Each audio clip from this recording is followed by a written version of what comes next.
Welcome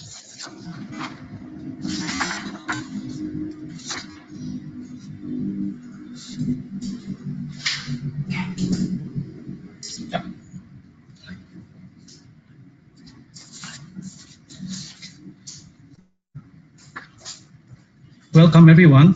Thank you for joining us for today's webinar on green building in ASEAN. My name is Yojan Peter Silitonga, Technical Officer for ASEAN Plan of Action for Energy Cooperation APAEC, ASEAN Center for Energy. We are organizing this webinar focusing on green building in ASEAN. We targeting an audience from wide-ranging backgrounds such as energy regulators, private sectors, policymakers, and also academic or researchers. So today's webinar will be conducted within 1 hour, starting from 2 until 3 p.m. Jakarta time. Before jump into the main topic of this webinar, let me briefly introduce you about the ASEAN Center for Energy. Established on 1st January 1999, the ASEAN Center for Energy is this intergovernmental organization that independently represents the 10 ASEAN member states' interests in the energy sectors.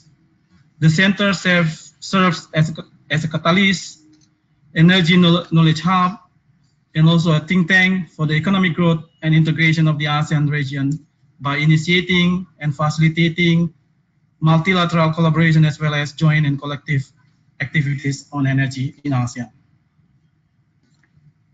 This webinar series focusing on green building. As we may aware that the ASEAN energy demand is expected to increase by more than 65% in 2040, with electricity having the largest shares of the increase in final consumption scenario. This is reflected as a growing electricity use in the industry and commercial and residential sectors. So this webinar will try to find out what actually the link between the green building to energy efficiency and conservation measures. And this webinar also would like to support the goals of the ASEAN Plan of Action for Energy Cooperation, APAEC 2016-2025, as the blueprint of energy cooperation in ASEAN region. So this is the outline of our today's webinar that will be conducted within 1 hour.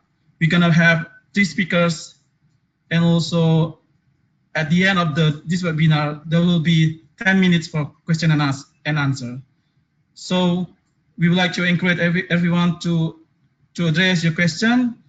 There will be you can see on your panel tools chat toolbox, so you can write down your question and to whom speaker that you want your question to be addressed. And this is our 3 speakers for our today's webinar. The first one, Mr. Brian Dayan from the International Energy Agency.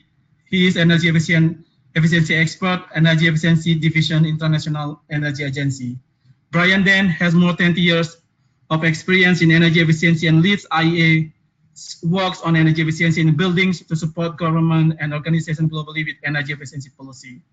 He has been an author of, among other, IEA's Future of Cooling, Energy Efficiency 2018, and the Global Status Report for Building and Construction. Brian is also the lead trainer on building in IEA's Energy Efficiency in the Emerging Economies Program. The second speaker is Daniel Wang. He is Executive Manager from Greenmark Department, Environmental Sustainability Group, Building and Construction Authority of Singapore. Daniel is currently part of the BCA's super low energy team to push the envelope of environmental sustainability in Singapore by harnessing cost-effective energy efficiency and renewable energy solution in the built environment sectors. Daniel was also previously part of the construction and productivity group in BCA to review and identify new ways to improve construction productivity. The third speaker for today's webinar is Dr. Tharinya Supasa. She is Senior Energy Analyst, ASEAN-German Energy Program, ASEAN Center for Energy. Dr. Supasa has worked on energy statistics, energy and energy economic modeling, decomposition analysis, renewable energy and energy efficiency and conservation. Her current projects include the study on levelized cost of electricity for various renewable energy technologies in ASEAN and renewable energy assessment for Cambodia. She also plays a key role in the 6th ASEAN Energy Outlook, which will be launched in 2020. As this is just a key figures of the total final energy consumption in ASEAN based on the 5th ASEAN Energy Outlook in 2016. So we can see that industrial, transport, and also building sectors as the main energy consumption facility in the region. So based on the background, we're going to discuss, deep dive the topic on green building in ASEAN from our 3 speakers. So without further ado, I would like to invite Mr. Brian, the Energy Efficiency Expert, Energy Efficiency Division, International Energy Agency, to present his presentation. Mr. Brian Dian, please. Great. Thank you so much, and hope everybody's having a great day. We're just starting our day here in Paris. I'm going to talk about planning and implementing building codes for sustainable buildings. And you can feel free to reach us at buildings@iea.org. Okay. So first thing I always like to start out with is, the fact that with building codes, you need to create a vision. And this includes looking at resources that are available and then setting a strategy.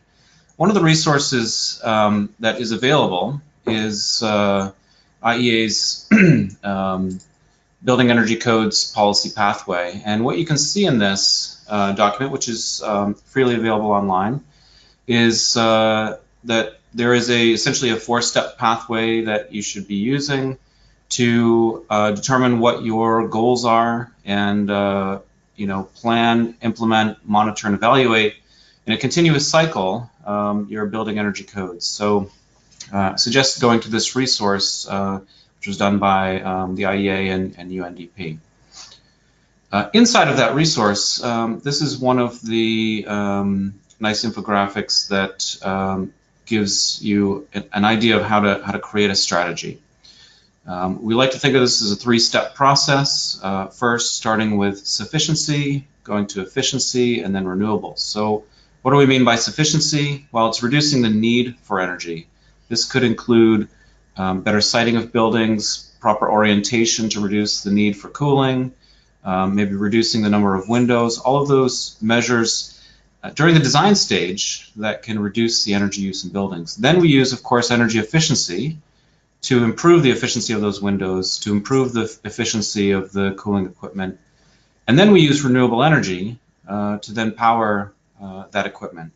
3-step process to sustainable, green, low-carbon buildings. Of course, building energy codes is one of the primary instruments that can affect all 3 of these aspects. So making sure that the code is set up with that approach is important.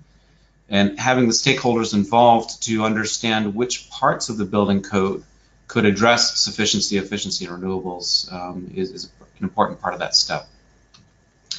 So the next thing to think about is, well, what kind of building code types are there? And there's 4 basic building types. And what you'll see at the top here, there's a prescriptive code. So the prescriptive code is one of the most common code types, and essentially it's a checklist. And what you can do is you can say, well, all windows need to achieve this efficiency.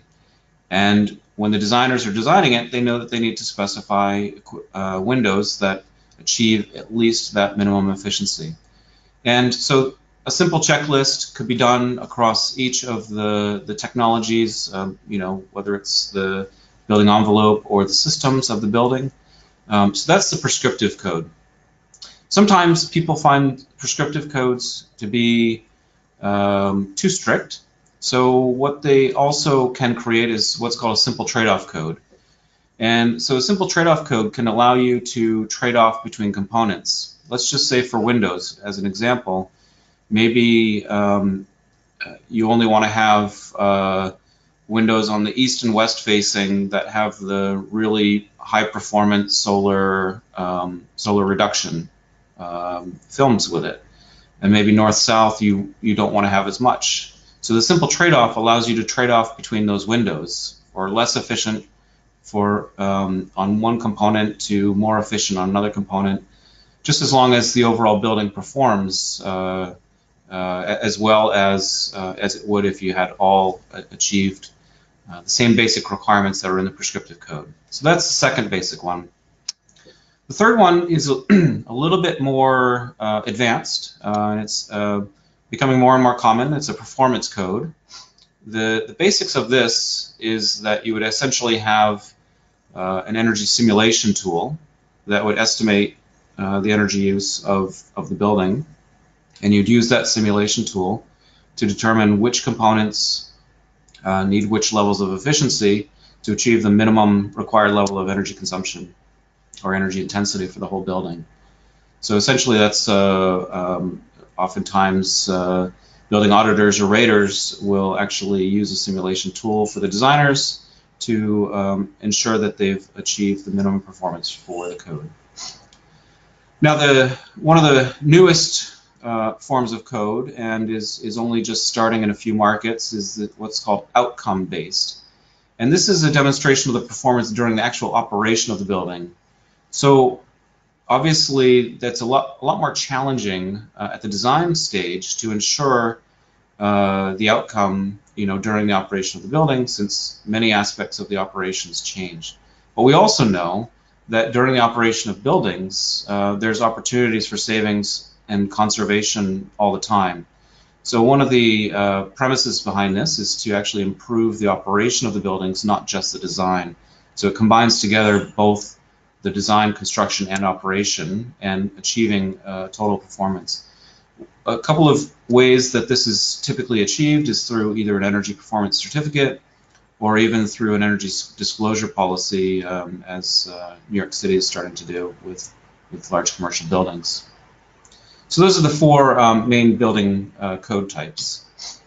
So next, I'd like to talk about the process itself, and I think this is one of the most important parts, and ensures that you're continually getting improvement in the building codes, but also doing it in a way that the market is ready for it. And that's where we start off with setting a role with the actual stakeholders. So what we see is that there's basically a four-step process. In the upper left-hand, there's the plan and develop. And what we like to have done is to create stakeholders that are both supporting and leading different aspects of the planning and development process of the code. That could be a government agency being the policy lead. It could be a laboratory leading the technical components, and a series of stakeholders that may range from NGOs to manufacturers to consumer groups. Each of these would work together to ensure that the vision of the code and the revisions of the code, in fact, for those that already have codes, that they're actually planning correctly for the actual development of the code. The next step is the adoption and adaptation, and we find this in a lot of countries where there may be a code developed at the national level.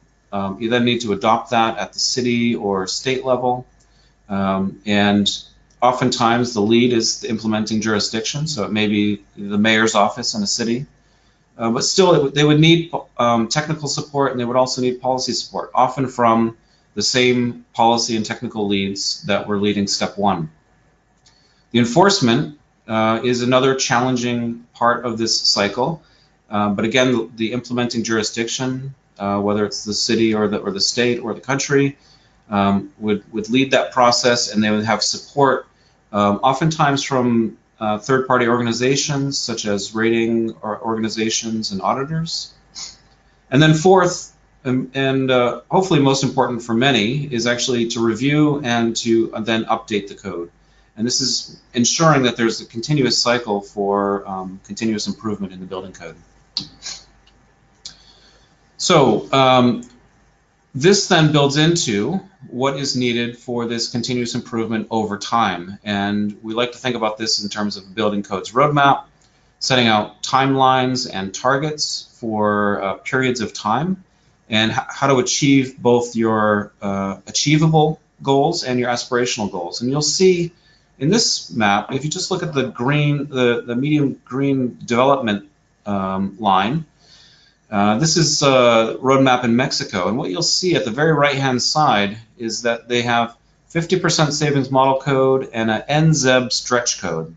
So this means that the aspirational goal of Mexico by 2050 is to have net zero emission buildings as their aspirational goal, and to achieve at least 50% energy savings compared to today in their base code. So they see that as being very achievable by 2050, and then the net zero being their aspirational.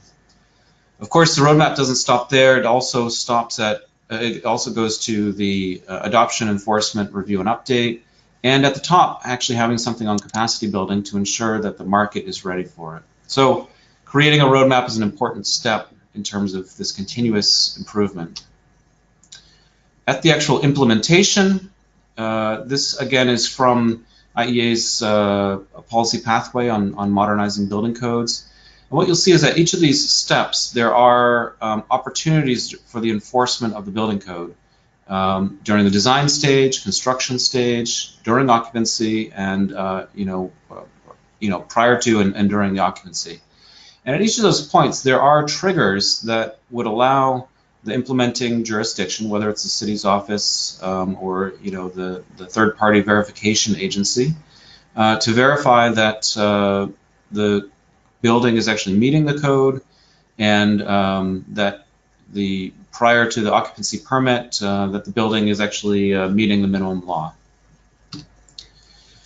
Now, through all these sort of continuous cycles, I've shown you 3 charts that all have a continuous loop, and by following that process, what you'll see is that it is actually very achievable to continuously improve the energy efficiency and sustainability in the code. As an example, in Germany, there's actually the heating energy for the German codes have continuously gone down year after year after year.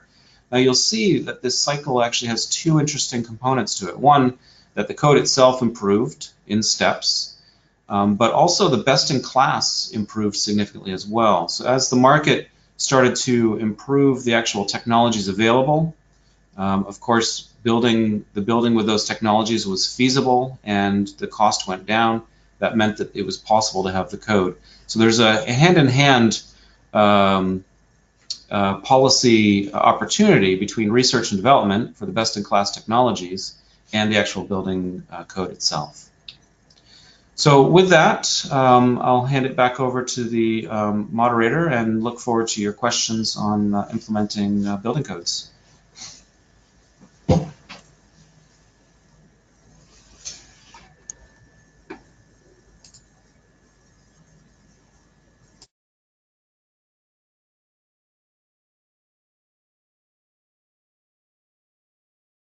Thank you, Mr. Brian Dian from the International Energy Agency, for sharing with us about the conceptual framework to implement sustainable building principle in the building sectors, and also give us a sample on the best practices from Germany on how they encourage the implementation of green building in that country. Thank you so much. And then without further ado, I would like to invite the second speaker, Mr. Daniel Wang, to present his presentations.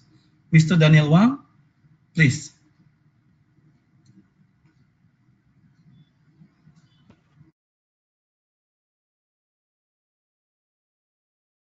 Good afternoon, I'm Daniel from BCA, and I'll be presenting on the overview of the Super Low Energy or SLE program in Singapore. The presentation shall cover the context of our SLE program, the details of our SLE criteria and award, our implementation timeline, and finally to encourage the industry to support the program. To recap, in 2017, BCA hosted its international panel of experts who provided strategic inputs to the approach for super low energy and zero energy buildings. The comments were as follows: definitions for zero energy buildings. IPE agreed with the definition to identify them as the best-in-class energy-performing green mark building with all its energy consumption from renewable resources. Additionally, the panel reiterated the importance of maximizing on-site sources first before exploring off-site sources. For super low energy buildings, IPE agreed for the definitions to achieve at least 60% energy savings from 2005 building levels. Additionally, the panel proposed to explore mainstreaming of SLA buildings in Singapore due to our unique landscape. Other recommendations also include recognizing early adopters as well as financial incentives to help the early adopters from the private sector on cost premium. Lastly, IP highlighted the importance for the industry to scale up to bring the associated cost premiums down.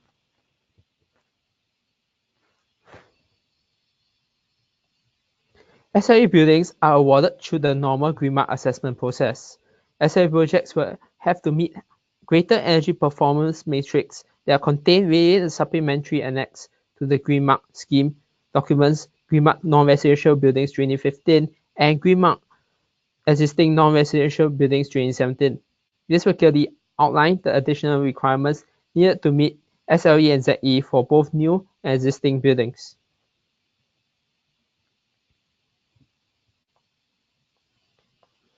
The SLE program is positioned as a challenge, but achievable today. There are a number of projects, new and existing, aiming for SLE and ZE certification. SLE focuses on energy reduction through climatic responsive design, energy efficient systems, active energy management, and smart building technologies. Some technologies are currently cutting edge, but will be mainstream in the near future. The key criteria for super low energy buildings for new buildings include minimum Green Mark Gold Award and minimum 60% energy savings based on 2005 building codes. This represents a 10% increase above the existing Green Mark Platinum criteria. For existing buildings, building owners will only need to meet top 10% EUI or energy utilization intensity, and we are using the best submissions as the baseline. Outside of these building types, it will be considered by a case-by-case basis through demonstration of energy savings. For zero energy buildings, there are two paths. The first path involves meeting the energy demand purely through on-site energy production, whereas the other path is through a mix of on-site and off-site renewable energy. The criteria is thus as follows: minimum Green Mark Gold Award and on-site renewable energy greater or equal than energy consumption. This is more applicable for schools and camps, whereas off-site renewable energy is used to top up the shortfall in on-site production, and the project shall also meet a top 10% EUI to show that the building has met the low energy consumption criteria. This is more applicable for commercial buildings. Our key milestones to date include working with industry stakeholders on our initial pilot criteria before launching it at the International Green Building Conference in September this year. At the same event, we launched an industry challenge to encourage developers and building owners to achieve at least one Green Mark SLE project within the next 5 years. Moving over to next year, we can expect the first batch of SLE projects to receive their awards at the BCA Awards Night 2019. In conclusion, SLE challenges the industry to identify cost-effective solutions to push the boundaries of energy performance, and developers will benefit from the building lifecycle. Industry stakeholders can look forward to the business opportunities arising from the drive for sustainability and push for SLE buildings. For full details on the SLE program, you may refer to our SLE webpage on the BCA website. Thank you.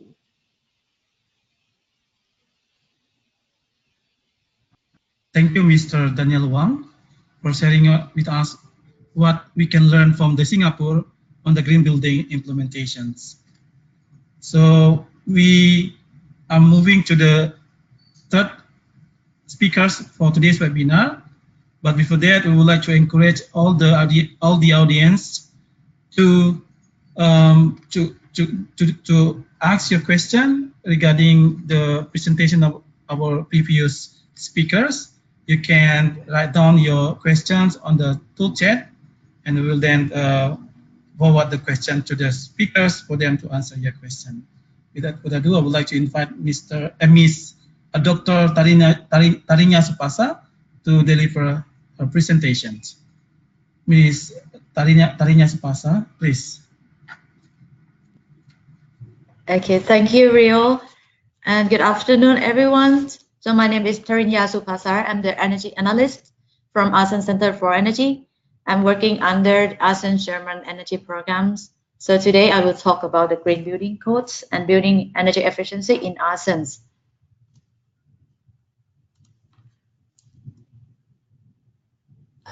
So briefly about what is the ASEAN-German energy program is the joint implement between ASEAN Center for Energy and GIZ.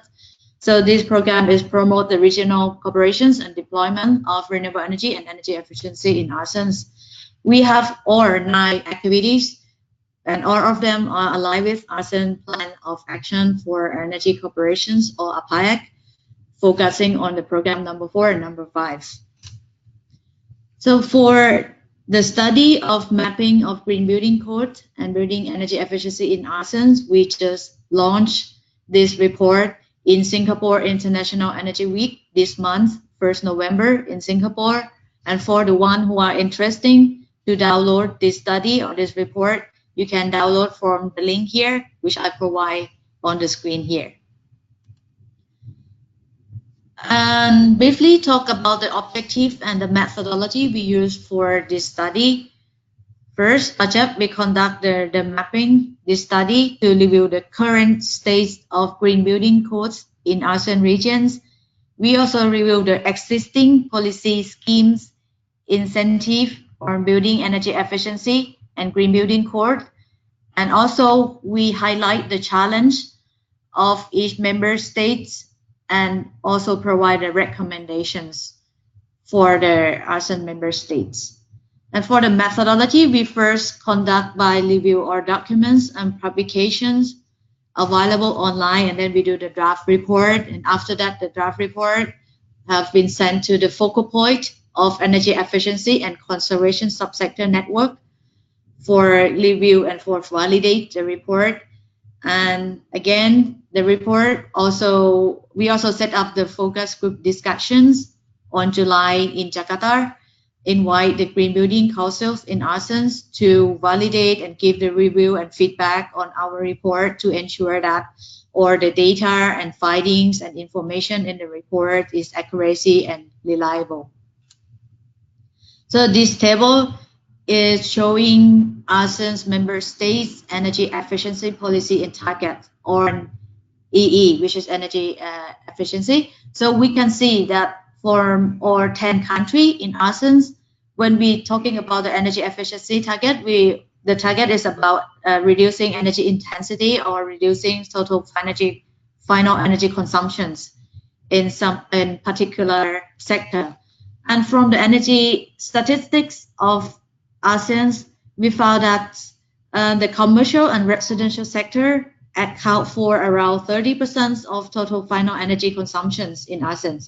So this sector is played an important role in final energy consumption demand, and these sectors are expected to grow further rapidly due to the increasing of urbanizations, growing of the middle income populations, and economic growth in ASEAN.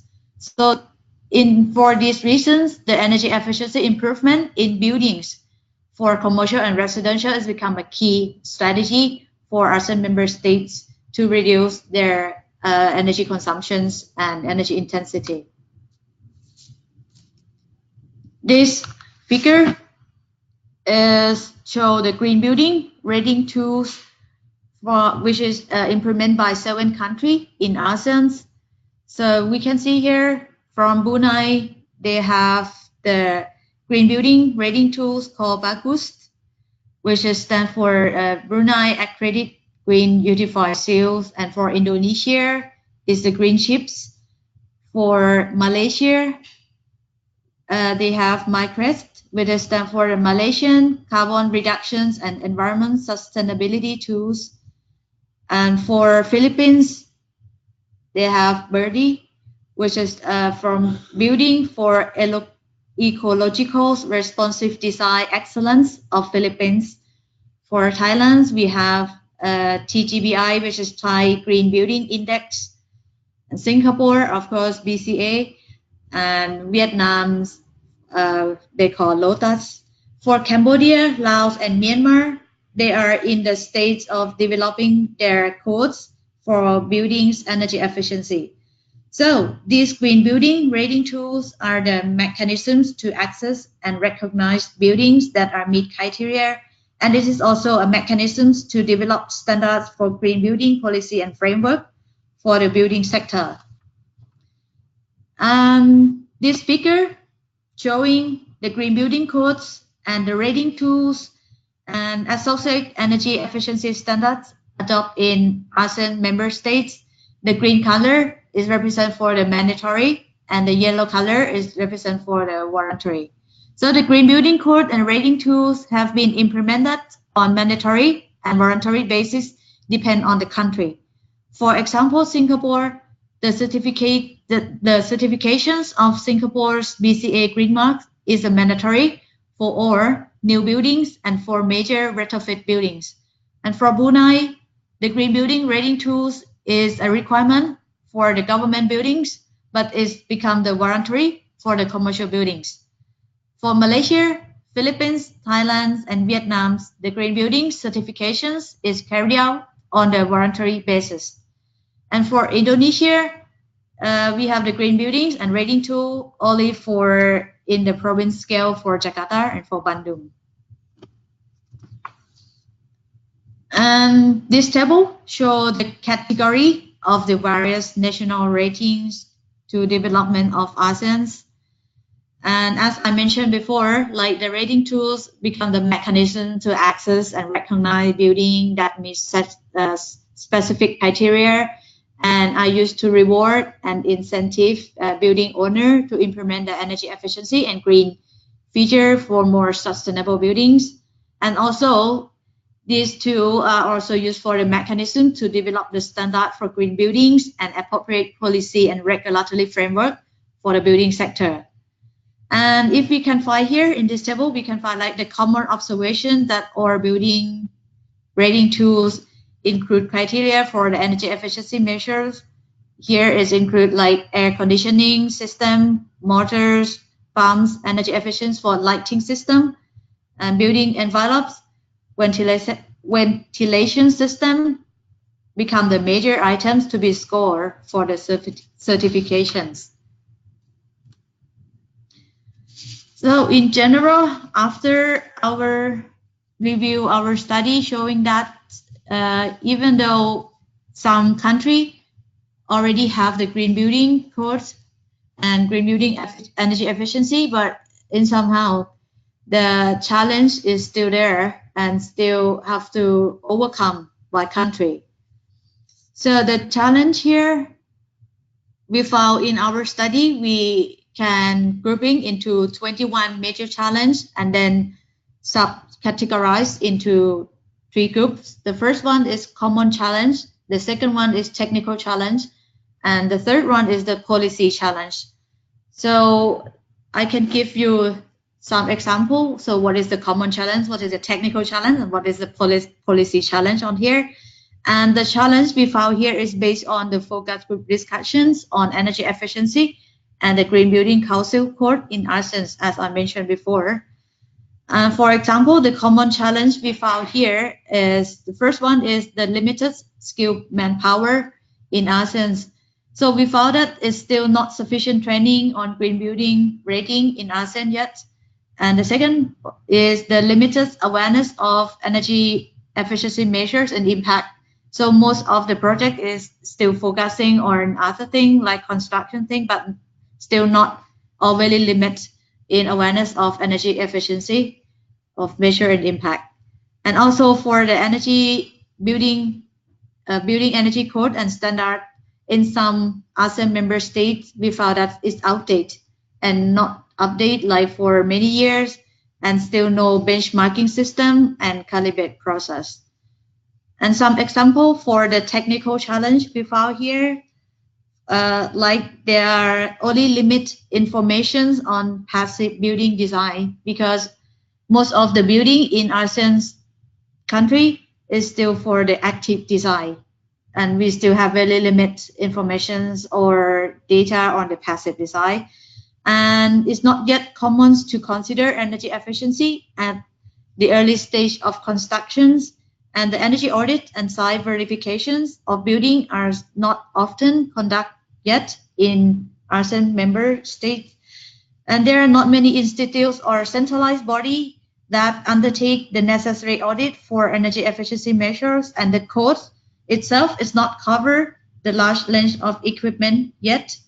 And also for the data collecting process is still challenge here.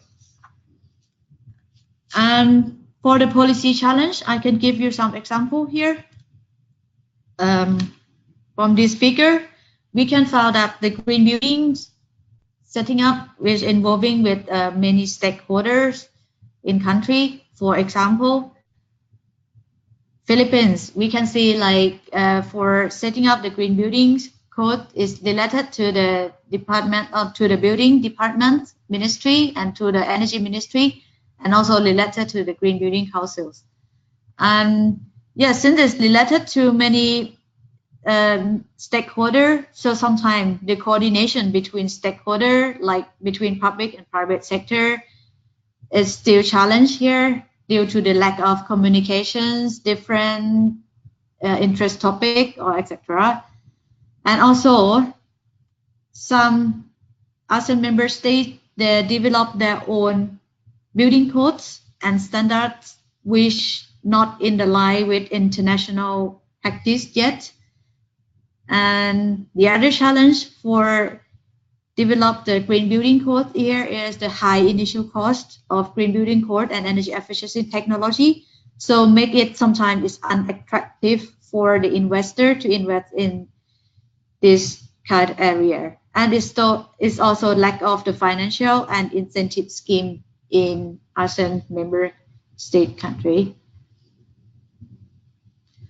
For more information on country specific about policy, rule, regulations, energy code, stakeholder mapping, scheme and incentive for particular country, you can download this study from ASEAN Center for Energy website here in this link I provide here. So if you have further questions that would like us to clarify, so please email to us in here and agep@gisap.de. So thank you very much.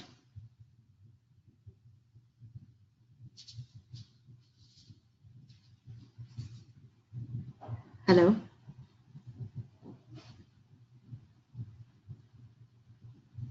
Thank you very much, Dr. Tharinya Supasa, for sharing us the outlook and also mapping study undertaken by the ASEAN-German Energy Program, AGEP. We also would like to thank for all speakers for your presentation, appreciate it. So we will go ahead and take some time for question now. Just a reminder again, please be sure that you type your questions into the question box in your control panel, and then we can share your question to all the speakers for them to answer your questions. And now it looks like we have a few questions. I would like to pick up first question. This is goes to Mr. Brian Dayan. So looking the challenge, common challenge, and also technical challenge, and also policy challenge to develop a green building, and also according to your presentation about the green building code framework as a measure to support code requirements in the marketplace to achieve desired outcomes. While specific goals and drivers for green buildings have been diverse among ASEAN member states. The basic concept of infrastructures are driver neutral and also at the same time heavily economic specific in practice in the ASEAN member states. So from your experiences, what actually the best fit proposed framework that can be customized to leverage the strengths and also the challenge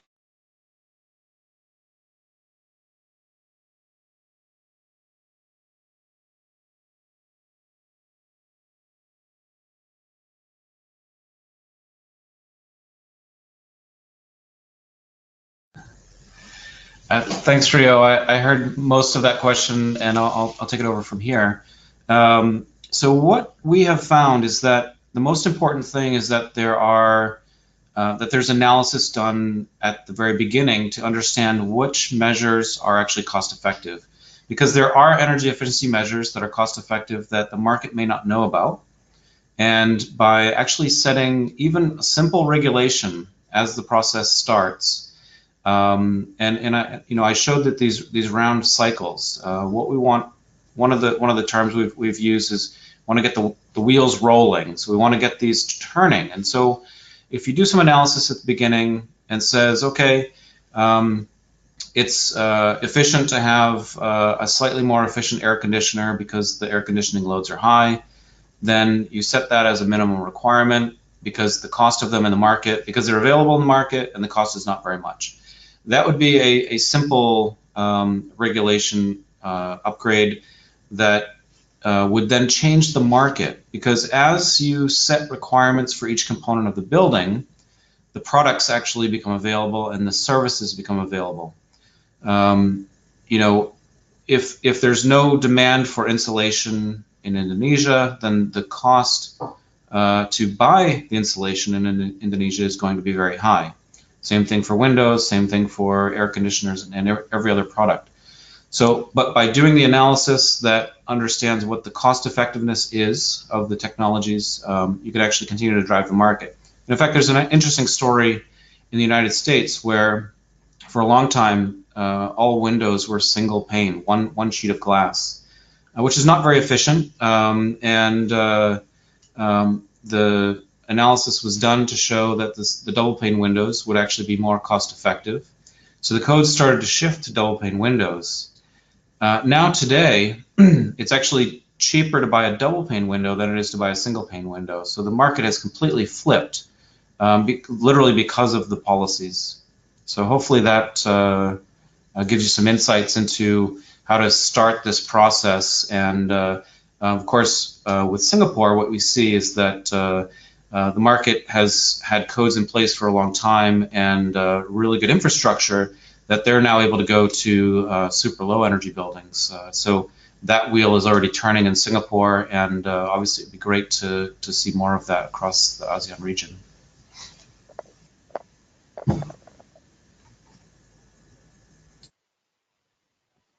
Thank you so much, Mr. Brian Dian, for your comprehensive answers. And then I'd like to also pick a question that goes to Mr. Daniel Wang from Singapore. So there's some questions I'd like just to make it together. So the first one is how much is the increase in capital cost derived from the energy efficient materials or better U values to get into the SLE category compared to conventional? And also the second one, what actually the investment intensive in Singapore to encourage the green building system in the Singapore? So please, Mr. Daniel Wang. Yeah, sure. Thanks, Rio, for the questions.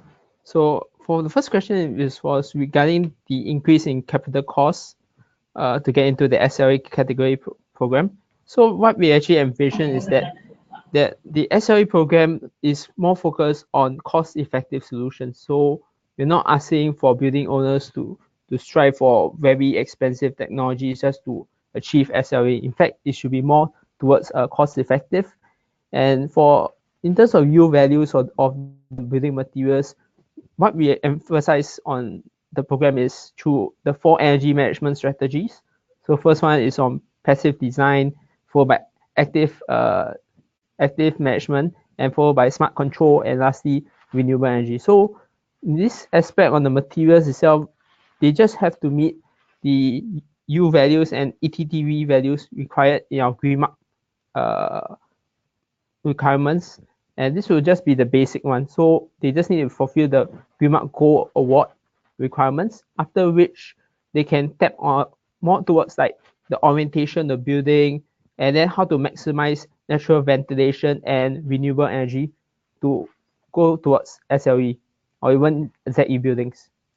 So the second question itself on the incentives, what are the incentives to go towards green buildings in Singapore. So for Singapore, we always emphasize to the developers and building owners that when you go for green buildings, there is a good payback.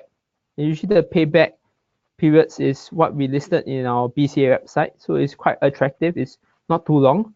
And this actually, over the building's life cycle, or maybe even like 30 years, they can actually reap a lot of energy savings.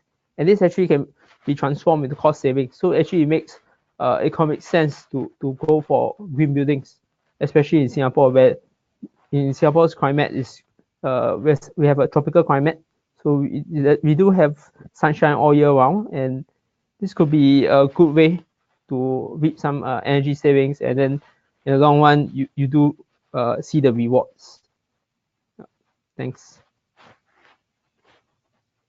Thank you, Mr. Daniel Wang, to provide us answer on especially on the what is incentive mechanism in Singapore, and then some issues on the increasing cost to push the green building concept in Singapore.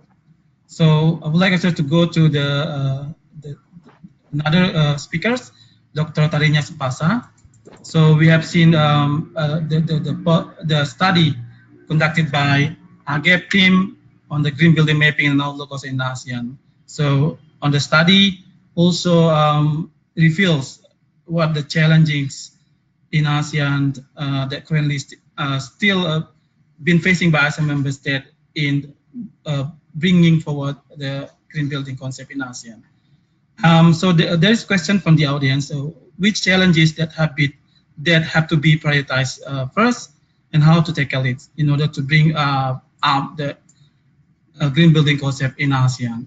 And also in ASEAN, it seems to be roughly divided into ASCO priority and also green building precedence. And the audience wondering what actually the rules of these measures between ASCO and green building, and then which ones should be put as priority for energy efficiency goals in ASEAN. Please, Dr. Tharinya Supasa.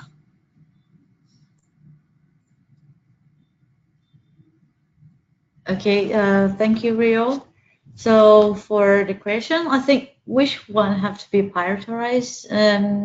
For me, I think because if we focus on only the policy challenge, but sometimes, like as I mentioned before, for the technical and common challenge itself, we still have some problem for limited skill human power, and also, I mean, in my opinion, we have to improve this. We have to fix these three challenges together at the same time, even though it seems sometimes feel like complicated. But I think in terms of policy, in terms of ministry, we have to, in some member states, have to improve how to coordinate between the stakeholders smoothly, and how to make the related the government ministry to be more harmonized to each other, to be talking in the same story, same things, and the coding system to make the process less complicated, and then that can facilitate the green building code establishment and to be continue the success. But also for the technical things, I mean, we also in ASEAN member state have to focusing on capacity building of our people, how to train them to be ready for the green building ratings tools, and how to train them to become, the have the expertise in this particular field. And then in one day, when when the green building course is fully launching for our country, and then we can do it at the same time between the public and private sector. And yeah, and also for the policy itself, I mean, as I mentioned before, like some ASEAN member states, they have their own code and standards, which is not in line with the international practice. I mean, this could be interesting issue that have to be discussed during the ASEAN member state together, because in future, if we're gonna have the corporate system between countries. So this could be challenge for us to going together as the regional community. Yeah. Thank you, Leo. Thank you, Dr. Tharinya Supasa, for your answer to the question from the audience. And then we would like to back to Mr. Brian Dian. There is a question from the audience, so they like to invite you to give more detail on the experience of Germany, as you told that Germany reduced up to 75% from the green building concept. Please, Mr. Brian Dian.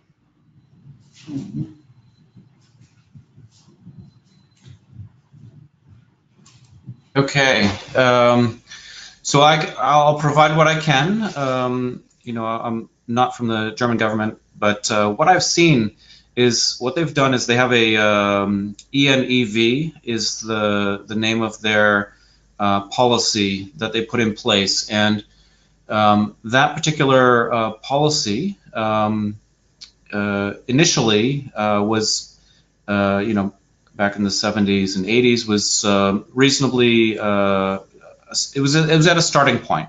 It was not highly efficient, but it was pretty much near where the best available technology was in Germany at the time.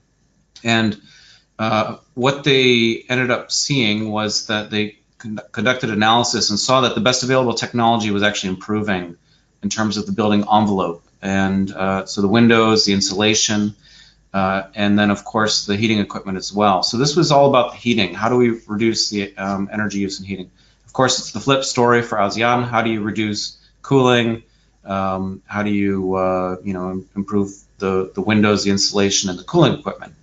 But for Germany, the R&D money and then also the passive house program was coming in at the same time as well. So you have this sort of combination of R&D, the government policy, which was ENEV, and a voluntary program that was pushing the market to more efficient technologies and more efficient means of achieving thermal comfort for the occupants of the building.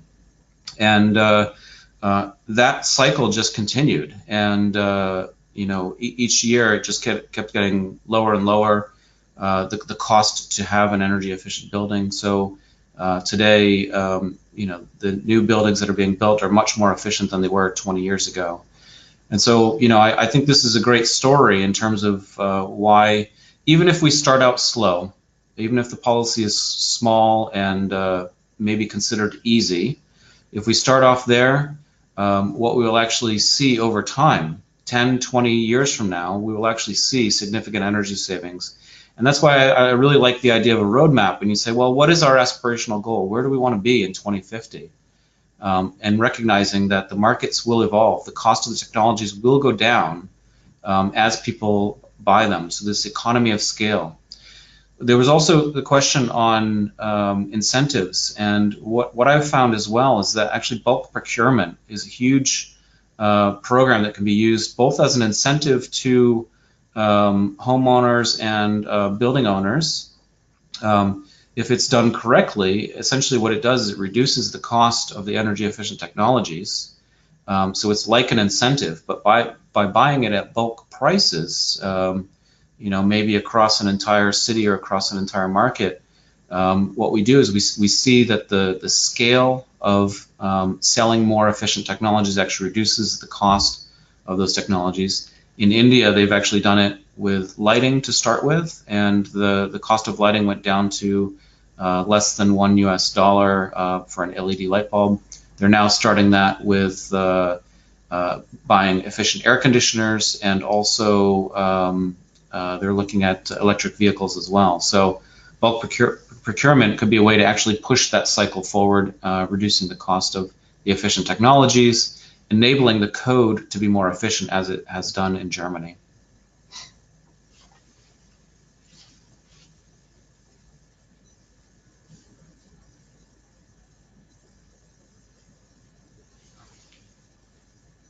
Thank you so much, Mr. Brian Dian. giving us more detail on the green building implementation in Germany on the success story to reduce 75% energy saving. And we also would like to, we still have a time, so we'd like to ask also the speaker from Singapore. So there's a question from the audience. Is there any intensive or tax exemption for the building that achieve the SLE in GBC in Singapore? Please, Mr. Daniel Wang. Hi. Yeah, I saw the question on the tax incentives and the reduction. So what Singapore currently has is currently have the Green Mark GFA scheme, which is set to expire next year. So what it does is that it pushes buildings to go for Green Mark Gold Plus or Platinum rating. So this will actually, they can have a certain percentage of increased GFA more than the currently permitted amount of total GFA for the building. So for this itself, this is one of the schemes we are helping the industry to help them to bridge the gap, because some people may say that there's a longer payback period. So GFA incentive is one scheme that helps the industry to strive towards Gold Plus or Platinum buildings. So this is one of the main movers that we have. But for most of the time, we always communicate to the industry that the green buildings have a good cost payback period, and this could actually help them to move towards the green buildings. And also, besides the cost benefit of the green buildings, there's also another aspect that by going for green buildings, there is a form of helping the environment. So there is, through the energy savings, there's a form of reduction in carbon CO2 emissions, and this could play a huge role in the global movement, because nowadays there's a lot of buildings that is going beyond just a normal conventional building. They just want to think of the buildings, how do I design the building to help to reduce the carbon? I also want to play a huge role in mitigating climate change, and this is what a lot of green efforts, the green movement is moving around in the world today. Thanks.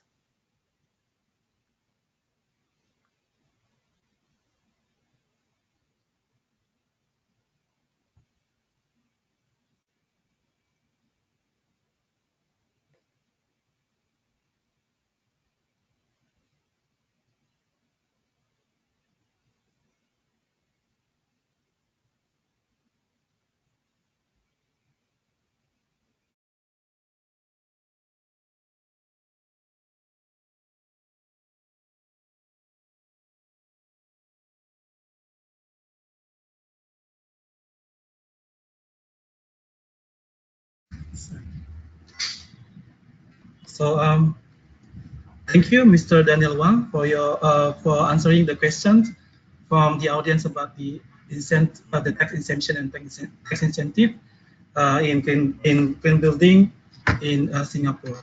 So we are closing to the end of this webinar. Again, we would like to thank you for everyone for joining this our webinar, and also we would like to thank you all the speakers for your presentation and also answering the question from the audience.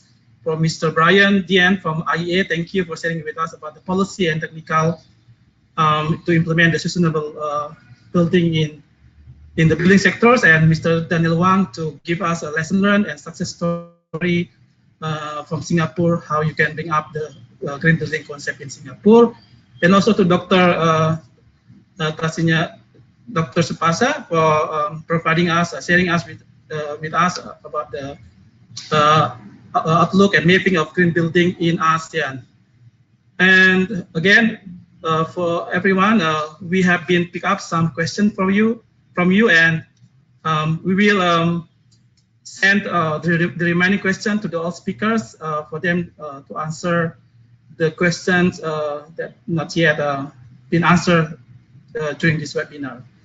So with that, I'd like to thank you everyone for joining us again in this webinar, and see you in the next webinar of the ASEAN Center for Energy. Thank you and have a nice day, everyone.